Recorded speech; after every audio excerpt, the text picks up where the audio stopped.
Pengakuan mantan dosen UGM Kasmujo yang berbeda dengan Jokowi jika dirinya bukan pembimbing skripsi Jokowi. Apakah menegasikan keaslian ijazah Jokowi? Kita bahas bersama Direktur Eksekutif Lingkar Madani Ray Rangkuti, ada juga Ketum Solidaritas Merah Putih Sylvester Matutina dan Ahli Hukum Pidana Universitas Trisakti Albert Aris. Selamat petang semuanya. Selamat sore.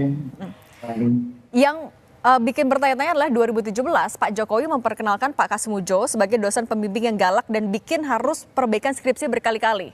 Tapi kemudian Pak Kasmujo membantah kalau ia adalah dosen skripsi. Nah, kalau Bung Ray membacanya seperti apa? Apakah ini akan berpengaruh kepada polemik ijazah Pak Jokowi? Secara langsung sih tidak ya, tapi secara tidak langsung dalam kerangka menimbulkan pertanyaan publik itu ya terjadi gitu. Kalau secara hukum sih enggak, karena kan tidak ada dikaitkan keaslian ijazah ini dengan Pak Kasmujo tadi gitu kan. Nah, hanya ada pengakuan itu bahwa beliau bekas dosen pembimbing tapi dibantah gitu. Itu artinya urusan soal kejujuran aja kalau soal itu gitu. Dan saya kira agak berhubungan langsung dengan keaslian ijazah atau tidak gitu. Soal kejujuran ini maksudnya ada pernyataan yang gimana, Bung Ray? Kan kalau disebut beliau dosen pembimbing tapi dibantah oleh yang bersangkutan, ya tentu ada unsur soal jujur nggak jujur di dalam. Kecuali kita mau menafsirkan misalnya yang dimaksud oleh Pak Jokowi ke dosen pembimbing itu ya bukan dalam konteks skripsi misalnya ya, tapi pembimbing kehidupannya, pembimbing rohaninya, ya pembimbing jalan hidupnya, ya kita itu lain lagi ceritanya kan bisa kemana-mana lagi nanti tafsir dari yang dimaksud dengan dosen pembimbing ini gitu. Tapi kalau konteksnya dengan dosen pembimbing dalam kerangka skripsi, ya jelas itu sudah dibantah oleh yang bersangkutan. Oke, kalau Bung Sylvester, adanya perbedaan pernyataan dari Pak Jokowi 2017 lalu dengan Pak Kasmujo, ini membuat publik juga jadi ikut bertanya-tanya. Kalau tanggapan Anda seperti apa? Ya, jadi kalau keterangan Pak Kasmujo ini nanti kita buktikan. Karena nanti yang bisa membuktikan benar atau tidaknya, apakah sebagai asisten dosen itu bisa menjadi dosen dosen pembimbing Jokowi, ya kan? Nanti kita lihat keterangan dari saksi ini. Tapi intinya bahwa ini semua kan kita masih awal-awal ya, karena alat bukti yang dikumpulkan itu kan banyak, antara lain ya kan keterangan saksi, terus keterangan ahli, terus ada surat atau dokumen petunjuk sama keterangan terdakwa. Belum lagi nanti kalau yang di masalah perdatanya itu masih banyak tuh pengakuan. Oke, Bung Sylvester, mohon maaf kami potong dulu. Bung Sylvester suaranya agak terganggu, mungkin bisa diperbaiki dulu. Dan nanti Bung Albert juga, sebenarnya apakah perbedaan pernyataan ini akan bisa menegasikan keaslian ijazah Pak Jokowi? Tapi jangan dijawab dulu, kita akan gabung lagi Kompas Petang sesaat lagi.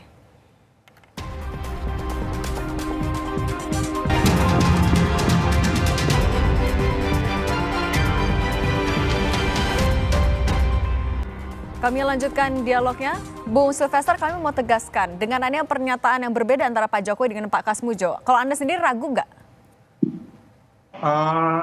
Ini kan kejadiannya udah lama, tapi nanti kita lihat pembuktian daripada saksi itu, nanti alat bukti yang lain, nanti yang pastinya itu kan ada pemeriksaan ya. Kalau yang Pak Kasmujo ini kalau nggak salah digugat di Solo apa Boyolali ya. Jadi mungkin nanti di pengadilan lah lebih tepatnya kita bisa mengetahui apakah benar-benar, kalau yang kita lihat bahwa Pak Kasmujo mengakui bahwa beliau adalah dosen dari Pak Jokowi. Hanya apakah dosen pembimbing skripsi atau dosen pembimbing KKN dan lain-lain kita belum tahu ya kan. Tapi intinya di situ kita melihat bahwa Pak Kasmujo sudah mengakui bahwa beliau adalah dosen ataupun asisten dosen, ya kan. Mengenai asisten dosen, apakah bisa jadi dosen pembimbing? Bisa saja gitu loh. Tapi bukan dosen pembimbing utama, ya kan. Wakil dosen pembimbing biasanya begitu. Makanya, tapi intinya bahwa di situ Pak Kasmujo sudah mengatakan kepada kita semua bahwa beliau adalah dosennya Pak Jokowi. Dan keterangan Pak Kasmujo ini kan hanya salah satu dari alat bukti. Oke. Belum lagi alat bukti yang lain ya. Nanti Bang Albert lah yang lebih paham biasanya berapa banyak alat bukti yang diperlukan gitu loh. Intinya itu. Oke, kita ke Bang Albert kalau gitu. Bang Albert, tapi dengan adanya perbedaan pernyataan ini, apakah dari sudut pandang hukum akan menegasikan keaslian ijazah dari Pak Jokowi? Pasti tidak seluruh pemirsa Kompas TV, seluruh polemik ini bisa saya jelaskan dengan asas hukum pembuktian. Yang pertama adalah, berarti kan menurut penggugat, ada pengakuan dari Pak Jokowi di hadapan alumni, ada videonya itu ya, bahwa Pak Kasmujo adalah dosen pembimbing skripsi beliau, gitu ya, pengakuan pertama itu. Kemudian pengakuan kedua dari Pak Kasmujo sendiri yang sudah menolak nih, bahwa dia menyatakan bukan merupakan pembimbing skripsi dari Pak Jokowi. Saya mau katakan, menurut pasal 1927 Kitab Undang-Undang Hukum Perdata, suatu pengakuan lisan yang diberikan di luar sidang pengadilan itu nggak bisa digunakan untuk pembuktian, kecuali dalam hal pembuktian dengan saksi-saksi yang diizinkan. Nah, kita perlu mencermati dalam hal ini. Sependek pengetahuan saya, Pak Kasmujo itu kan ditarik sebagai turut tergugat kalau saya nggak salah ya. Kalau betul Pak Kasmujo ditarik sebagai turut tergugat, otomatis Pak Kasmujo tidak bisa jadi saksi dalam perkara perdata yang sedang digugat di PN Sleman. Nah, kalau dengan demikian, apalagi dari pihak UGM, tadi saya browsing dengan cepat Mbak Cindy, nanti pemirsa dan seluruh masyarakat Indonesia bisa buka sendiri di etd.repositoriugm.ac.id, itu jelas kok, skripsinya Pak Jokowi ada, dan nama pembimbingnya di situ tertera dengan jelas siapa, silakan dicari tahu sendiri. Dan saya mau menegaskan lagi kembali, berdasarkan pasal 1870 Kitab Undang-Undang Hukum Perdata, ijazah itu adalah akta otentik yang memiliki kekuatan pembuktian yang sempurna. Mengenai isi di dalamnya bahwa menerangkan itu telah sesuai dengan apa yang termaktub di dalamnya, yaitu namanya siapa, kampusnya di mana, siapa yang mendatangani ijazah tersebut.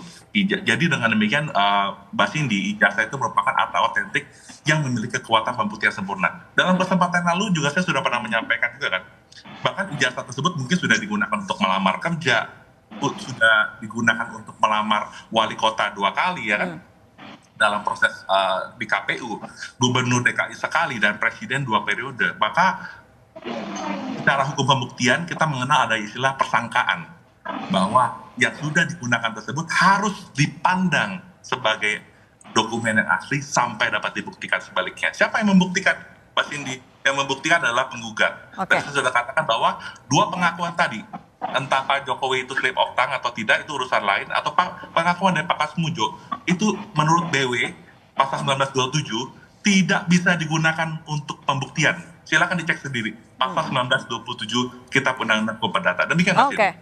Oke, saya mau ke Bung Rey. Bung Rey, ada poin lagi yang juga saat ini baru-baru ini disampaikan oleh Bung Roy Suryo. Ketika ia diperiksa, ia bilang ia bingung karena statusnya ternyata bukan terlapor. Apa yang Anda tangkap sebenarnya dari proses ini di polisi?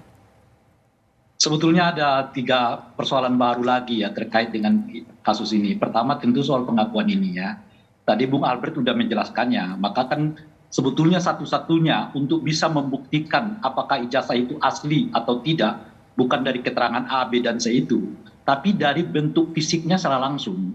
Kalau bentuk fisiknya itu bisa diobservasi, bisa dilihat, bisa diyakinkan, selesai nih perkara, gitu loh kira-kira. Mau dibantah bagaimanapun misalnya, atau mau diberi kesaksian 10 kali pun misalnya, kalau ijazahnya ya berkata yang lain, ya pembuktian lisan ya itu dengan sendirinya batal. Yang paling penting itu adalah fisiknya itu gitu. Makanya tadi entah itu kesaksian Pak Kasmujo, kesaksian ini, kesaksian itu, taruhlah misalnya yang menyebut bahwa dia ikut kuliah, ikut ini, enggak terlalu berat jika dibandingkan dengan fisiknya langsung dihadirkan gitu. Nah, masalah kita sekarang fisiknya ini enggak ada yang tahu siapa yang megang gitu loh kira-kira.